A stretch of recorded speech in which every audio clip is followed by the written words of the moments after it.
Let me start by saying that the subject of Pan-Africanism is one that remains as important today as it was, in my view, many years ago. Those of you who are familiar with the struggle for Pan-Africanism will remember its story, particularly through the activities of Africans in the diaspora.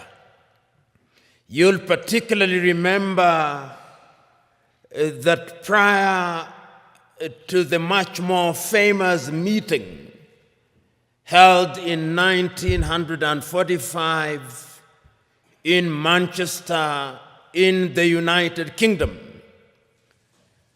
Africans in the diaspora, particularly in the Caribbean, in Trinidad and Tobago, in Jamaica, were very particular about having connection with the continent of Africa. You'll remember that they had many meetings, and you'll be familiar with some of the names, such as Sylvester Williams from Trinidad and Tobago, such as Marcus Garvey and his call for Africans to go back to the mother continent. And you will also remember African Americans such as W.B.E. Du Bois, who was very active in the process of liberating the African Americans from the clutches of slavery and discrimination, and who also played a very critical part in the struggle for decolonization, culminating in the 1945 meeting, which for the first time was attended by Africans who later played a critical role in the struggle for decolonization. Of course, Ethiopia does stand out to the extent that it was never successfully colonized. There was limited occupation, and you are familiar with that history. Therefore, it is not mine to educate you on your own history, but you are familiar with it. But it must concern us, particularly at this time. And I hope during this conversation I'll be able to demonstrate why, in order for us to understand the present, we must understand the past, which will also enable us to have a glimpse on what the future holds. And one of the speeches which is seldom referred to is a speech that was delivered in the year 1906, in the month of April, by a South African called Pixley Kaisaka Seme.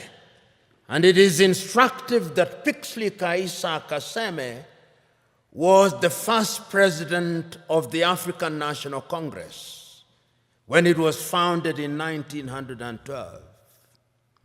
When Pixley Kaisaka Seme delivered that speech as a student at the University of Columbia, his title was The Regeneration of Africa.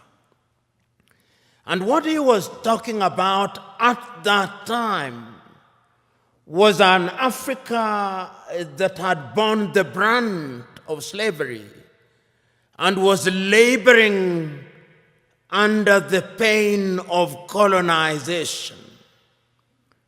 Pixley Kaisaka Seme reminded his audience on that day that when the European powers assembled in Berlin in 1884 through to 1885, they agreed to divide Africa into spheres of influence for purposes of exploitation, so that the Germans had their share. If you remember, the Germans were present in what we now call Namibia.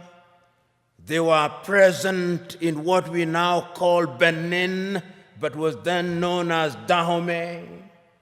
They were present in what is now a part of Ghana, which was then the Togoland, the Volta area. The Belgians were present in Rwanda and Urundi, and they were also present in what is now the Democratic Republic of Congo. The Italians, to the extent that they could, tried to occupy Ethiopia and Eritrea, and were present in a portion of Somalia.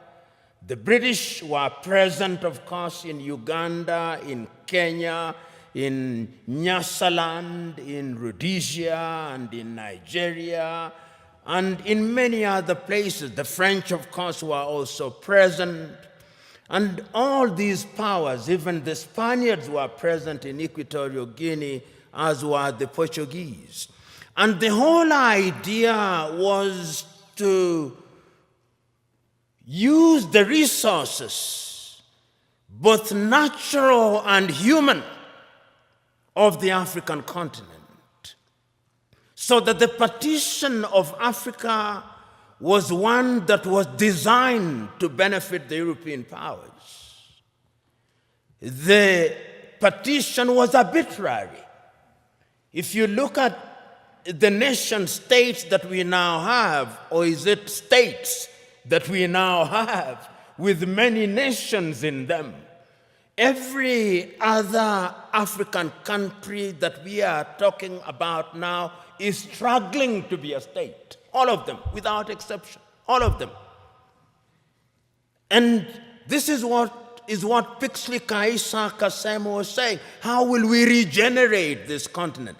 And it's instructive that he was talking at a time when the entire continent of Africa was under colonization, excluding Liberia and Ethiopia, all of them. And therefore, when in 1945, Africans were represented in Manchester, Kwame Nkrumah was present at that meeting, Marcus Garvey was present at that meeting, Jomo Kenyatta was present at that meeting, Obafemi Awolowo was present at that meeting. The drive was to decolonize Africa. And one of the things that amazes me is that at that time, these individuals did not have the internet, they did not have WhatsApp, they did not have the kind of communication that we have now. But it is amazing at how they were communicating. Even air transport was not as it is now.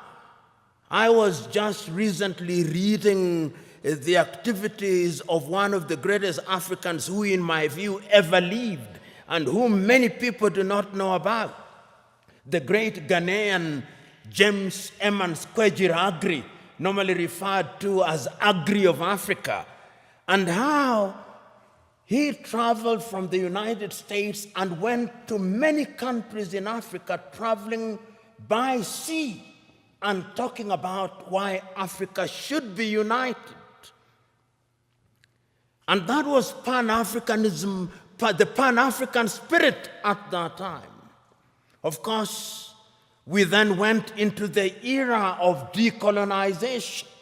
And the spirit again was one which was consistent.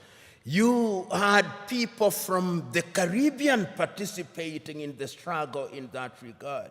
You have people like W.B. Du Bois saying that Africa must be free.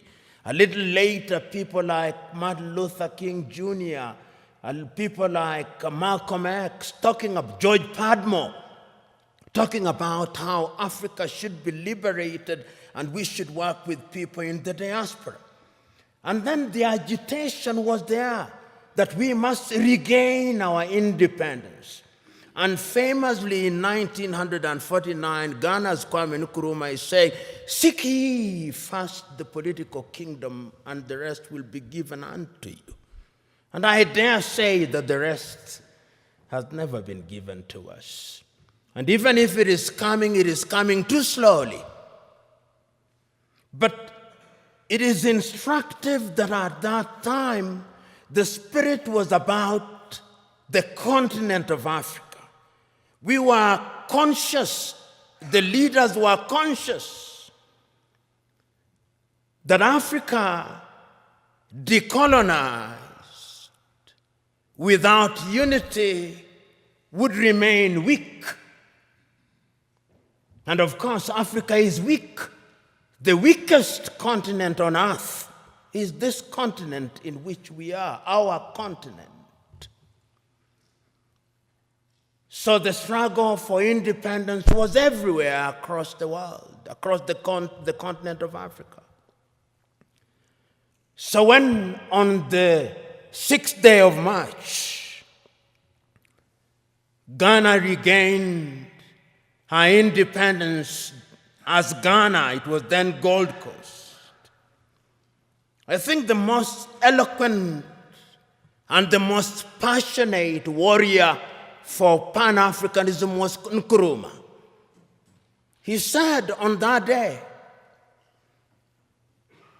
and again later, that the independence of Ghana means nothing if the rest of Africa is not free. And he meant it, because when Ghana regained independence in 1957, 1 year later, Guinea regained her independence. A year later, the French Sudan, or what we now call Mali, regained her independence. They signed a pact to create what they call the African Union. They thought at that time that that would be Africa in her embryonic days. And they invited Patrice Emery Lumumba in 1961, but of course Emery Lumumba was then assassinated in the month of January 1961. And he warned. This is one of the things that always stands out in my mind. That Nkrumah, of all leaders at that time, was able to see that if we were not united, we would go nowhere.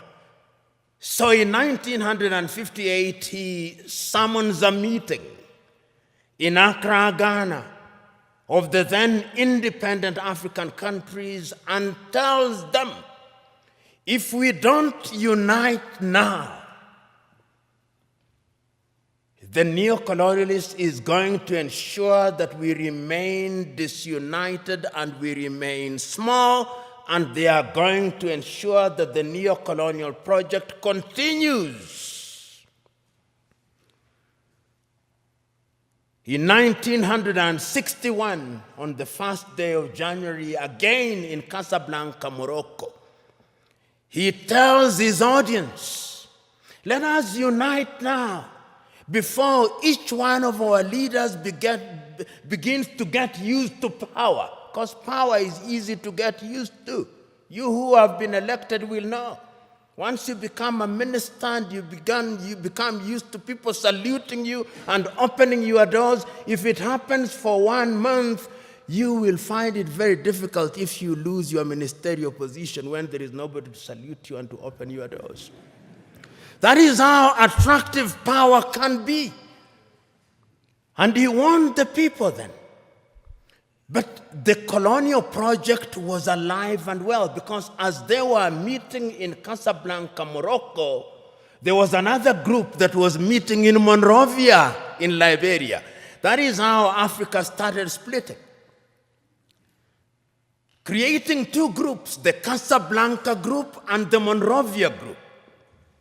The Casablanca group, which comprised, I think famously, Kwame Nkrumah was there from Ghana, Gamal Abdel Nasser was there from Egypt, Ahmed Ben Bella was there from Algeria, Modibo Keita was there from Mali. They took the view, unite now. The Monrovia group, comprised of William Tubman at that time. Emperor Haile Selassie was also in the Monrovia group. Mwalimu Kambarage Nyerere was in the Monrovia group. They took the view, we want to unite, but gradually. Let it be gradual. So that when Emperor Haile Selassie of Ethiopia convenes a meeting in Addis Ababa on the 23rd through to the 25th day of May 1963. There are two groups already. The Pan-African agenda is already being watered down. There is the Casablanca group and there is the Monrovia group. And the creation of the OAU was a victory for the Monrovia group.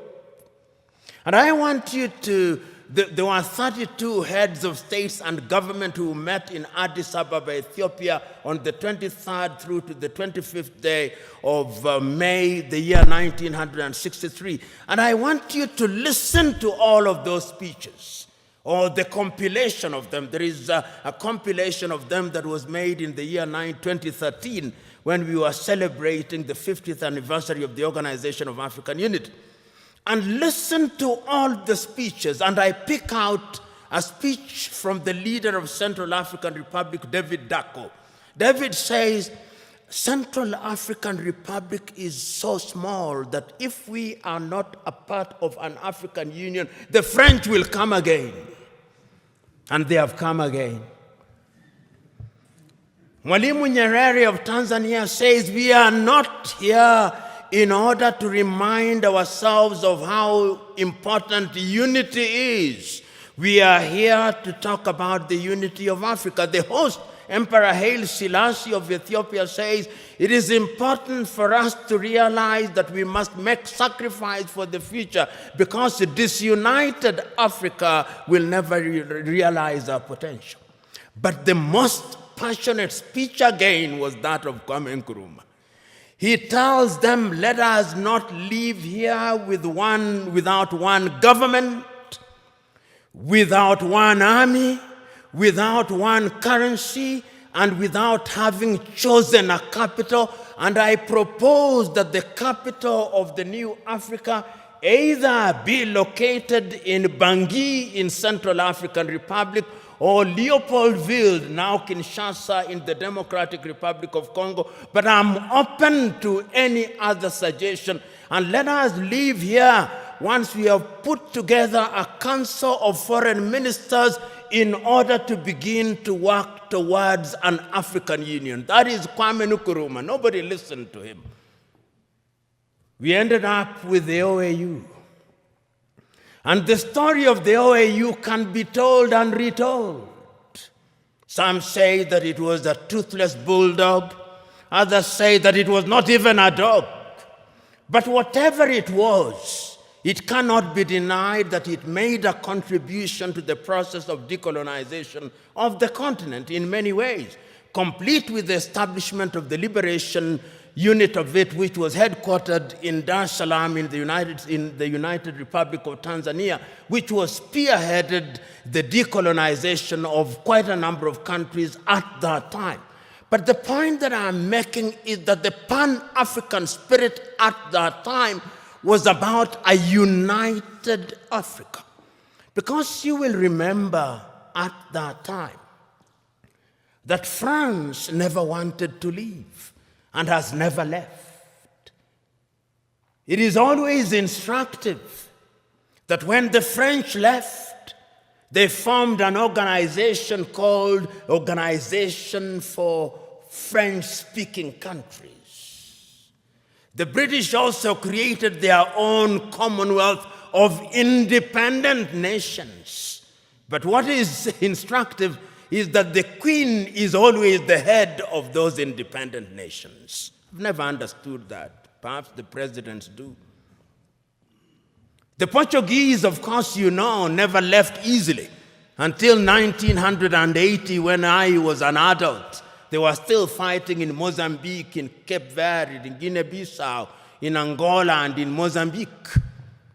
The apartheid regime, of course, only left in 1994, and I wonder whether they have left. That is Africa for you. So that the fears of Kwame Nkrumah that if you are not united, we would have problems, started haunting us. He said that if we are not united in the Pan-African spirit, what is going to happen is that the imperialists is going to control us. They are going to emphasize our ethnic differences. And they are going to ensure that we begin fighting amongst one another. And as we do so, they are going to exploit us. And they started. In January 1961, they assassinated Patrice Emery Lumumba, and Congo has never been the same again.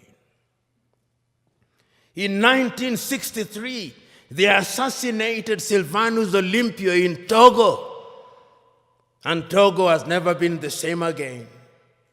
Then there were coup d'etats. Kwame Nkrumah himself, in 1966, eliminated via coup d'etat all his writings, all his speeches banned, never to be read, never to be listened to until 1972, when Ignatius Kutu Acheampong rehabilitated him.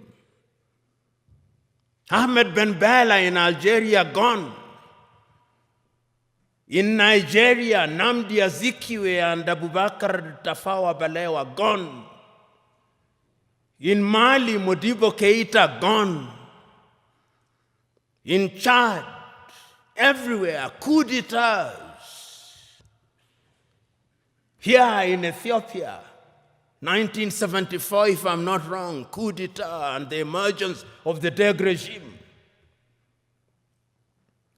In East Africa, Uganda, coup d'etat, mutinies in Kenya, Uganda, Tanzania in 1971. All orchestrated because we were disunited and we were weak. The predictions of our forefathers and founding mothers that disunited we would remain weak came true. That is the history of it. So that today, when we talk about the African continent and we talk about Pan-Africanism, we must understand it in the context of that history. And you will remember that it is not as if Africa never realized or never recognized that our weakness would be in our disunity. We did. We did. Because regionally we were trying to integrate. We were in the East African community, we were creating the East African community. In South Africa, we were creating SADC. In West Africa, we were creating ECOWAS. In Central Africa, we were creating the Organization of Central African Communities. In the North, we were creating the Maghreb. Even in this region, we were converting IGAD into something in the nature of an economic community. We were creating COMESA. We were aware that Africa could only operate and operate meaningfully if we were integrated. We are not trading with one another. Intra-African trade is not anything beyond 15%, the lowest anywhere in the world. If you look at all our sectors and look at them, look at our agriculture, almost all African countries are net food importers. There is not a single African country that is in meaningful technology. Not a single African country produces a mobile phone. Yet the single most important ingredient in mobile telephony is to be found in the Democratic Republic of Congo. Not a single African country produces a car other than assembling completely knocked down kits. There is no meaningful production of pharmaceutical products in Africa. And if there was any doubt, COVID exposed it. All African countries, the 55 of them, are waiting to either receive Sinovac from China, Sputnik from Russia, AstraZeneca, Johnson or Moderna. And we don't even know what they are because our bureaus of standardization don't know. If you ask the Ethiopian Bureau of Standards what they are asking us to be injected with, they do not know. They just believe it is a vaccine because the Americans have said so or because the Chinese have said so. Africa is weak, so that even this magnificent edifice, I suspect, has not been erected by Ethiopian engineers. When I see the signage in Chinese, I suspect it is the Chinese. That is how weak we are. That is the reality of our mother continent. It is because we are politically weak, we are economically weak, socially we are disorganized, culturally and spiritually we are confused. That is the continent in which we are today. And the question, therefore, what would we do continentally in terms of trade? In 1980, under the Lagos Plan of Action, and some of you have been ambassadors, some of you are now serving cabinet ministers, you will grapple with this on a daily basis. Under the Lagos Plan of Action, Africa sat down in Lagos and said, we are going to improve trade amongst ourselves. 1980, Lagos Plan of Action. Did we do it? No, we did not do it. We did not do it because the European Union was instead engaging us under the African Caribbean, the Lomé Convention of 1975, or the Cotonou Convention of 2000. Africa remains the only continent which is described as Anglophone. So in Kenya or Uganda, where possibly only 20% speak the English language, we are Anglophone. In French, former French colonies, they are Francophone. In former Portuguese colonies, they are Lusophone. In some Arab countries, they are Arabophone. That is who we are. So, when the OAU met in 2013, they asked the question, what happened to the Pan-African spirit? And when, therefore, they met in Sirte, in Libya, under the tutelage at that time of Muammar al-Gaddafi, it was resolved in 1999 that the OAU be renamed and be referred to as the African Union, and it was launched, as you know, in Durban, South Africa in the year 2000. But one of the most important things in the 2013 was the speech of the then chairman of the OAU Council, Nkosazana Dlamini Zuma, here in Addis Ababa in Ethiopia. And I want you to read that letter, which I'll paraphrase, in which she writes an imaginary letter to Kwame Nkrumah. He tells and apologizes to Kwame, telling Kwame, we apologize to you because we did not listen to you. We are weak because we did not listen to you. We are divided into 54, 55, depending on whether the Moroccans agree that Sahrawi is a country. Nobody cares about us. And brothers and sisters, if you want to know how weak we are, and we are weak, look at how we are treated. Last month,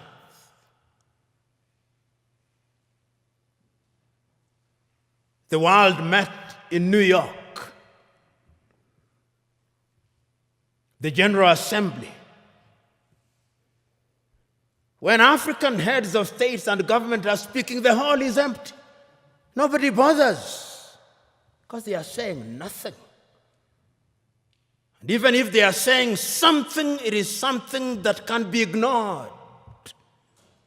Compare when an African head of state and government is speaking and when the Prime Minister of Little Israel is speaking. They will listen because we are weak and disunited.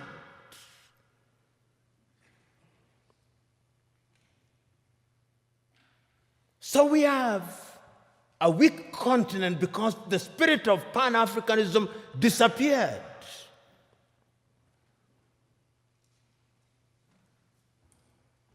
So the question that we can ask, what is the state of Pan-Africanism as we speak today? The African Union, which is weak, says the right things and does the wrong things 9 out of 10 times.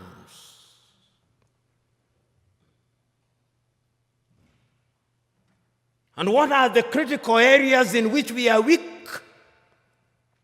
We are weak politically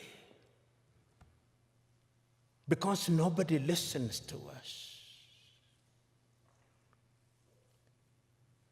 On the 3rd day of March, 1900, on the 6th day of March, 1997, Mwalimu Julius Kambarage of Tanzania, speaking in Accra, Ghana, on the occasion of the 40th anniversary of the independence of Ghana, said, the speech is entitled, "We Unite or We Perish." And Mwalimu says, I want to apologize to Kwame Nkrumah.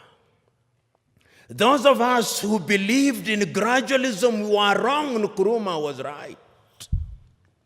But Nkrumah also did not appreciate the level of suspicion that existed amongst the leaders at that time. Our generation, he says, fought for the liberation of Africa. It is the duty of the new generation to carry the torch forward, he says in his plea. He says that I do not believe that the tribe can be the basis of mobilization in Africa. And he said that as I travel along across the world, people do not care about our Tanzanianness or our Ghanaianness or our Kenyanness or our Ethiopianness. In their eyes, we are all Africans. And perhaps that is what we should use as the building block in order to talk about African unity. But we are not being naive about that unity. Because sometimes when we talk about Pan-Africanism and about African unity, people think we are being too simplistic about it. No, it is not being simplistic and being naive. It is recognizing that as long as we remain the way we are, then Africa in the next 25 years will be recolonized. You know, What is the state of Africa as I speak now? What is the state of your continent as we speak now? Because of our disunity. Because when we are disunited, then it is good for Europe and America. And China progressively. Look at the state of your continent as I speak. Conflicts of one kind or another. I'll name the countries just for you to know how bad it is, because that is how it is. Go to northern Mozambique. The gas that is there cannot be produced because there is conflict. Northern Mozambique. Go to Somalia. Conflict. Here in your motherland, conflict. Go to South Sudan, conflict. Go to Sudan, conflict. Go to Libya, conflict. Go to Central African Republic, conflict. Go to the Democratic Republic of Congo, conflict. Go to Burkina Faso, conflict. Go to Mali, conflict. Go to Chad, conflict. Go to Niger, conflict. Go to Cameroon, conflict. Go to Nigeria, conflict. Do I go on? That is the state of the continent. So that even when we talk about intercontinental trade, you tell me, can you drive from Addis Ababa to Dakar in Senegal?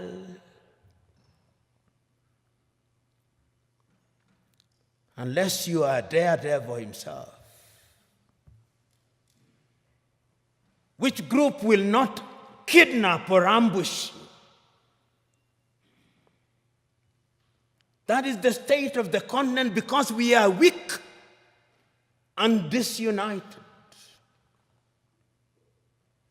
I fly from Nairobi, Kenya for 1.5 hours. I come from the shilling zone. I go into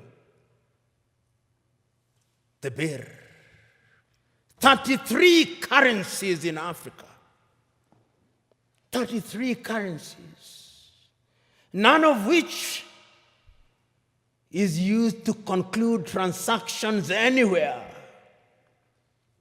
I come to Addis Ababa, Ethiopia, and I show my shilling. They say, what is this? But let me show the dollar. Oh, this is it. Let me show the euro. This is it.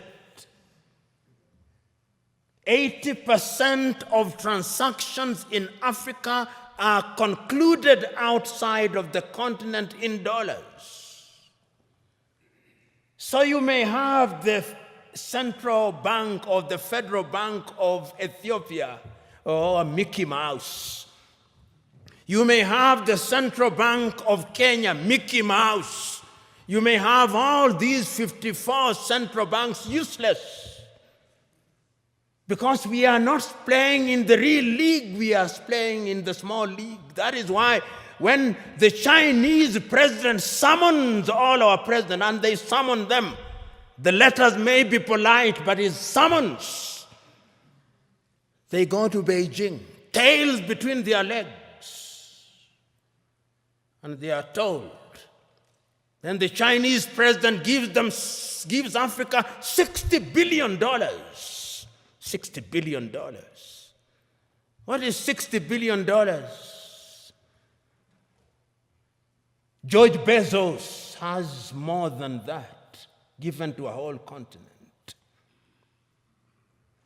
That is the state of the continent. So as you have the honor and privilege of serving in the government of Ethiopia, and as you think about integration, that is the continent in which you are now, weak. 2 weeks ago, I watched in great pain on television in Bamako, Mali. Young Malians celebrating in the streets that the government of Mali had entered into successful or possible successful negotiation with Wagner, which is a Russian mercenary group, to replace the French. And they are saying how beautiful it is now.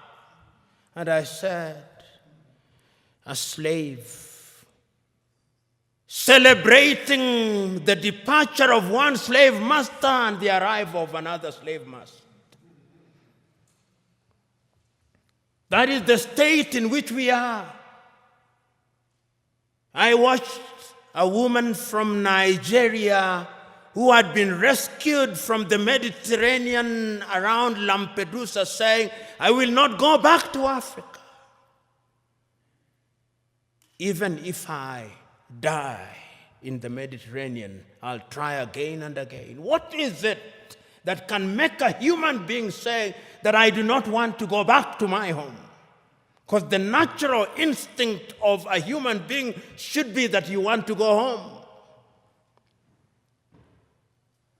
It's because we are weak. So we are invited to Beijing.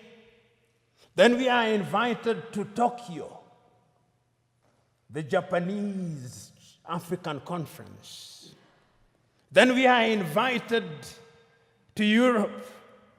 Then we are invited to the United States. And lately, even the Arabs invite us because we are weak. That is Africa now.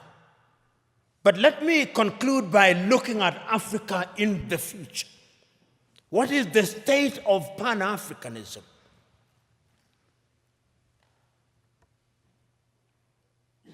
Africa finds herself in a very difficult situation. What Nkrumah feared. Today,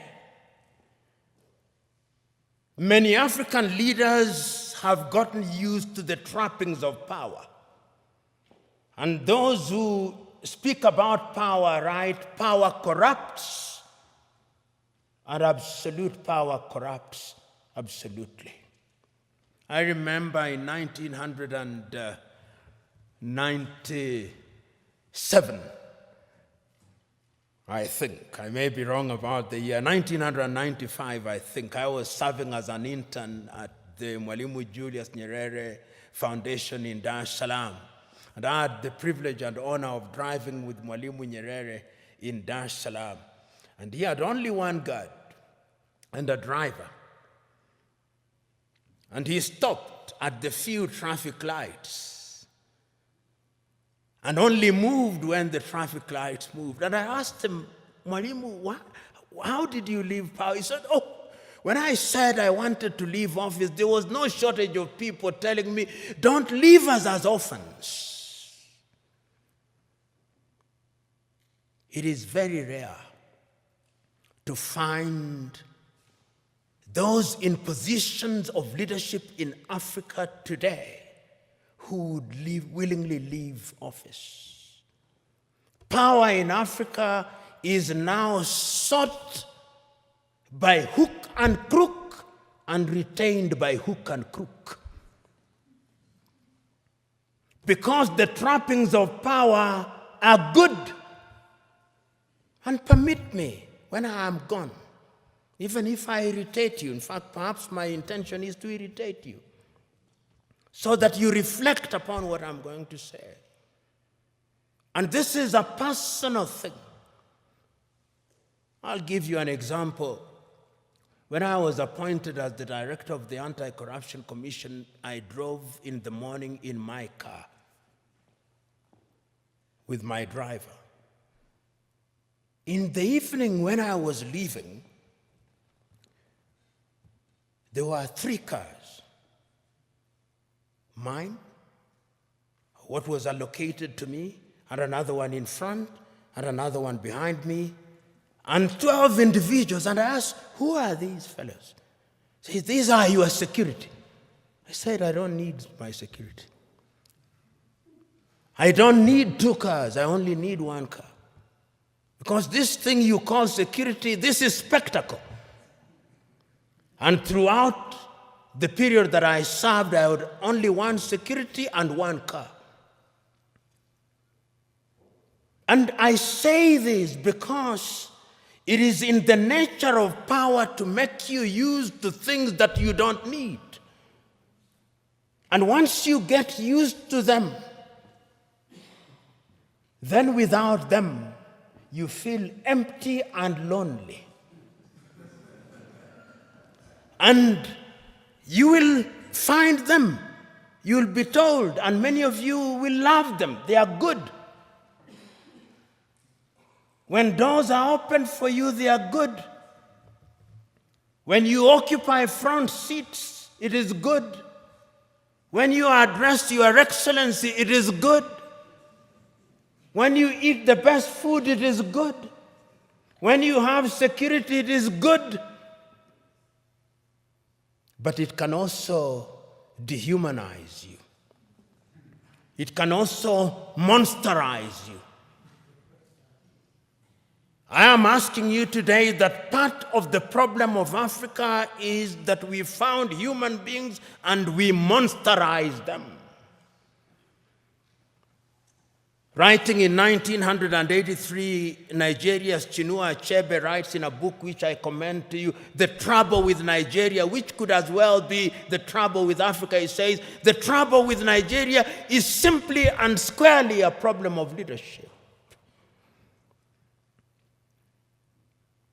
As we look at Africa today, I hope that this administration, which has now committed itself to the Pan-African movement, will think in that direction.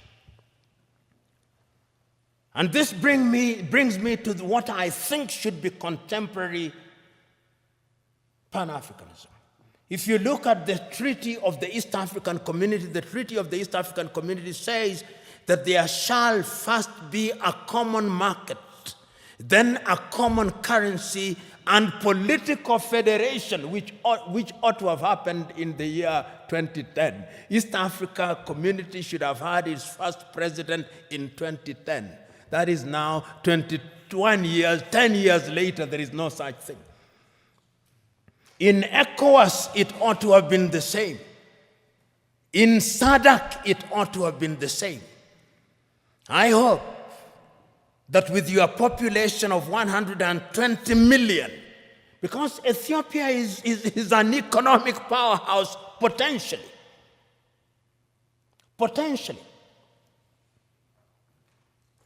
You know, Pan-Africanism, the new Pan-Africanism must have an economic component of it.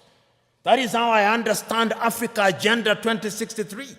Africa Agenda 2063 says that by the year 2063, Africa will have pulled up her people into a middle-level economy on 7 pillars, economically, politically, and otherwise. And the Africa Continental Free Trade Area suggests to me that we'll have broken all the tariff and non-tariff barriers. Will we be able to achieve those in the spirit of new Pan-Africanism? Will we have 1 currency? Will we have 1 passport? We have already said so under the Kigali Agreement that we are going to have 1 passport. Will we have 1 telephone code? We have 55 telephone codes. You move from Nairobi 254, you come here, you have another one, you go to Eritrea, you have another one. There is no connectivity in the 21st century. How can you be taken seriously? Those of you in the United States of America, you fly from Boston, Massachusetts to San Francisco in the West, 6 hours, 40 minutes, the code is 1. The tariff is 1. The COVID test is 1. I moved from Nairobi to Addis Ababa, COVID test. If I don't travel this evening, I'll be subjected to another COVID test. I go to Tanzania, COVID test. Uganda, COVID test. Your nose will begin debating with you. In the United States of America, you take one COVID test from Miami and you don't take it as you go to St. Louis in Missouri. I'm talking about very practical things. I come here and I have to go through an immigration. My passport has to be stamped. Somebody in the United States of America does not have to do that. Somebody in the European Union across 27 countries does not have to do that. In China, which is, of course, 1.4 billion, does not have to do that. Until we change all those things, we are going nowhere. So that we have only one telephone code, so that we have only one currency, so that we have only a single immigration, so that we eliminate all these armies. You know, you look at some African countries and they have an army, which complete with 5-star generals, who have never even quelled a street riot, and they are generals. Your money goes into maintaining militaries, maintaining embassies that you don't need. You see why Africa is poor? All these 55 countries have embassies. If we were one, there would only be one ambassador for Africa in the United States of America. There would only be one army with regional policing. Am I being naive or simplistic? Yes. We can create a single Africa with a loose government, a confederal government, dealing only with foreign affairs and defense and monetary policy and general policy formulation, with different governance systems. That is the only way in which these narrow tribal instincts will be dampened. But as long as, and now I want to conclude, if we only see Pan-Africanism as sentimentalism, as a romantic idea about which we debate, and we remain as we are, then this is the Africa that I see. This is the Africa that I see in 25 years' time. Many Africans, either legally or otherwise, will break into different autonomous countries. Many of them. We'll have more than 100 countries in Africa, each claiming self-determination, and is already beginning to happen. Because we will be looking at narrow ethnic agenda as the only way of defining our affairs. Ethiopia will break down, Kenya will break down, Nigeria will break down, South Africa will break down. And look at South Africa. Only last week, the whites in Western Cape in South Africa have delivered a petition to the government in Pretoria saying they want to create their own country. The Democratic Republic of Congo will break down. Libya will break down. The only way in which we can immunize ourselves against all those things is to create a Pan-African nation which allows for self-determination within the nation. And we must redefine terms such as self-determination. Self-determination must mean the ability of a people within a bigger unit to enjoy their culture, to enjoy their tradition, to speak their language. They do it on a smaller scale in Switzerland, those of you who are familiar with Switzerland. And we de-emphasize the presidency, we de-emphasize the prime minister's office. Pixley Kaisa Kaseme said, and I conclude with him, Africa is diverse. Some people say that because of our diversity, she cannot unite. She can. Because unity in diversity is possible if we understand what human beings need. In the nature of things, human beings need security. In the nature of things, human beings need food. Human beings need medical services. They need infrastructure. If you have a government that allows that, he said, then it reminds me of the piano. If you press the black button of the piano, it produces some sound. If you press the white one, it produces some sound. But if you press both the black and the white, it produces melodious music. And I think that the new Pan-Africanism must look to that. And you who have the honor and privilege of thinking and working in government, it is your duty to start that journey. It is not going to be easy, but it is an intergenerational journey. Play your part, for it can be done, and it must be done.